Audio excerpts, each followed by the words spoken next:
Welcome to Instant Cooking.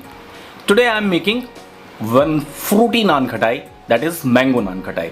For this we will take equal quantity of gram flour, all-purpose flour and semolina, castor sugar, baking powder, baking soda, butter and fresh mango.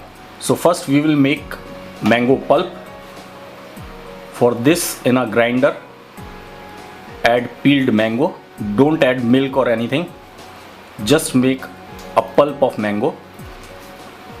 Now we will take half a bowl of all-purpose flour, half a bowl of semolina, half a bowl of gram flour, 1/4 teaspoon of baking powder, 1/4 teaspoon of baking soda. Mix them all. Add castor sugar as per your taste. I am using half a bowl of castor sugar. Add little butter. I am using 3 teaspoon butter. Now we will add 2 teaspoon of mango pulp and make a dough. If your dough is not proper, add little more all-purpose flour or maida and add little butter.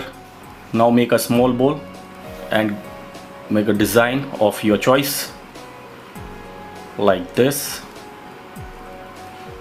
Grease the oven tray and make all the naan khatai. Now on preheated oven 180 degrees Celsius, bake it for 20 minutes, and after 20 minutes your mango naan khatai is ready.